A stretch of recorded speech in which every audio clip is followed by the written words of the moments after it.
So we've had some Gauntlet news. Paz, I'll let you take away this one. Move on to show the Sure. other screen.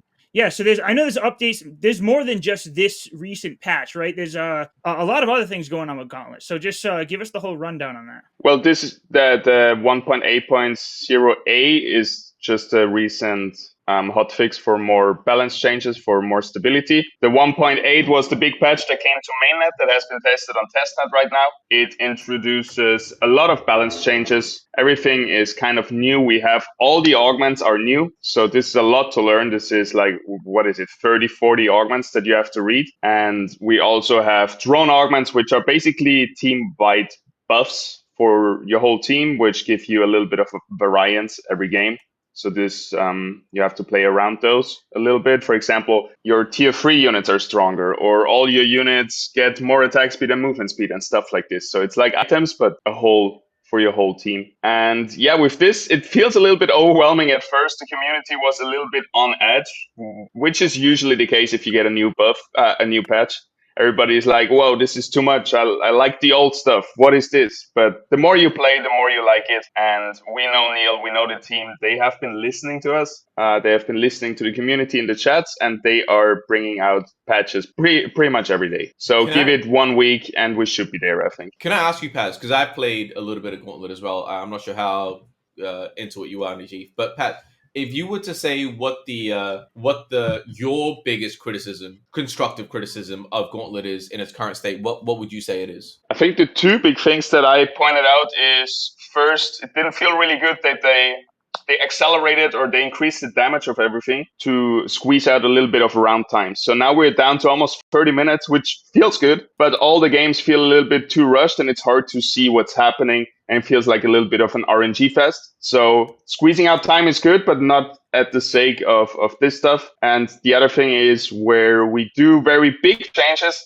and we don't iterate what we have. It feels like we try to reinvent the whole balance many times over and over again, instead of just taking one step forward and trying to do small changes in the right direction. That being said, we have a lot of things that we have to implement. So I do understand there is some need of some feeling of urgency, and because we still have the new item systems to come, the new weapon systems to come. So we do have to just, I guess, rush it and speed it up. The one thing that I felt, and it's funny you say that, like I think the round times are completely fine. I was speaking to some of the guys internally as well.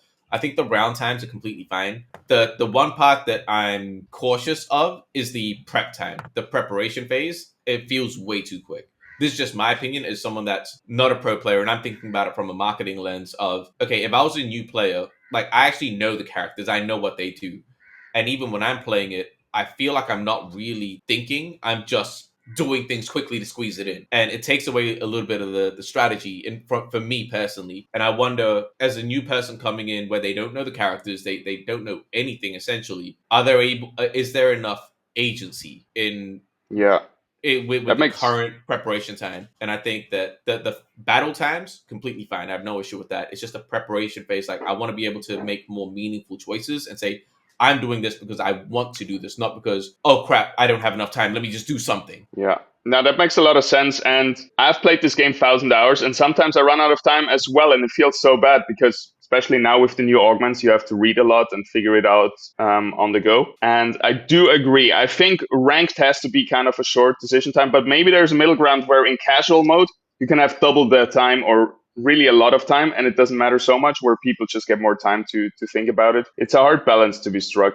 It is, because you want to find that balance for what's welcoming enough and accessible enough for new players, but you don't want it to be so elongated that the top players, the actual dedicated players, are like, bro, I'm sitting around doing nothing. So it is a tough balance. I know that for sure. That's been one of the toughest parts for me playing the game too. To be honest with you, like just the not having enough time. Like I'm a more of a strategy player, so it's like I want to like read everything, know what they do, and think about it. But I feel like I just never have enough time to think about it. Between rounds, I'm just click, see what I can get in before I run out of time. I don't really have enough time to think about what I'm doing. But I guess it's more of a casual versus a competitive thing. Well, also, I'm not sure. Like I've never played. I played a little bit of TFT, nothing to write home about. But I wonder what it's like in TFT, because I've totally forgotten a comparison in terms of preparation time. I don't know if they just use that as the standard, but honestly, that was one of the things I felt playing TFT as well. Like as a new person coming in, I don't know what is happening. I'm just trying to do things quickly. So yeah, I don't know if that's just a me problem or an actual game design situation that could be improved. But that intent, like the UI, the feel of the game, and like it does feel much better, and it's cool to start seeing some of those 1%ers start getting fixed up. But yeah, for me personally, there's just a personal thing. I do wish that there was a little bit more time in the preparation phase. Anything else with Gauntlet before we move on? Paz, can you hear me? Well, Paz, we can't hear Paz. But in terms of Gauntlet, I think they've started to allude to rewards coming in as well, right? Yeah, like leaderboard rewards. Yeah. Actually, sorry. Let me ask. S-Job's actually super active. Let me ask. So he's Yes. saying that it's a we can hear you now, Paz. But S-Job's saying, okay, it's a new player problem. You learn as you go. Is there a balance though? I don't know if S-Job's even played the most recent thing, but does he feel that the time that it is now is enough for a new player to come in and be like, hey, I want to learn this. Like if they're coming in for the first time, that's the balance that we need to try to find, right? That psychological balance of, hey, look, okay, I come in, I might not be the best at it. I'll give you an example. I don't know it's a different kind of game, but Civilization, for example, a new person coming into the new Civilization 7 game, they might be like, yo, I don't know what the hell is going on. But and obviously it's different because there's no real time limit on it, depending on how you set the game up. But you're able to think and learn from your mistakes. Whereas for me, if I play Gauntlet right now, I don't feel like I really have time to learn my mistakes. It's just go, and not enough time to reflect. So, I guess the balance that we can strike is with the different game modes, right? Because we can play versus AI, where we should just have maybe unlimited time. Then we have casual mode, and then we have ranked. So the new players should really be directed towards tutorial, then AI, then casual, then ranked, and not jump into ranked right away and be overwhelmed. And then you should have enough time in the different game modes, I think. Yeah, that could be a solution. I don't know if splitting the player base in terms of giving them more modes is what we need right now. It could be the solution. I don't know. It's just something probably not right now.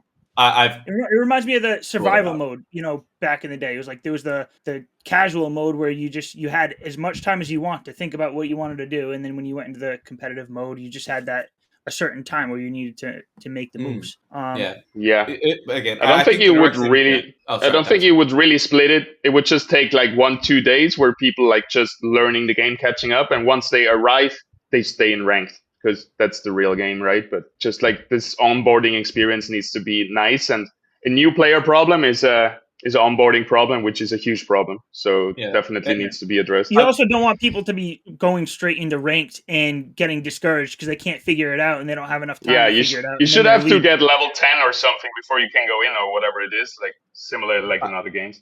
Yeah, I wonder if that's a thing, right? If we do have a casual or training mode where you need to complete like X amount of minimum games before you go there, whether it's a level system or you need to complete 3 of these casual games where there is no time limit and you're playing against AI, PvE, you're just kind of learning. Maybe that is. I don't know, right? I'm not the game design guy. I'm just a player coming in and being like, hey, look, these are some of the feelings that I'm having. And I'm sure if I'm having it, Paz, we didn't talk about it at all. The first thing you talked about was the time, Najif, you're backing it as well. So it kind of leads me to believe if I'm feeling it, there are others that are feeling it too.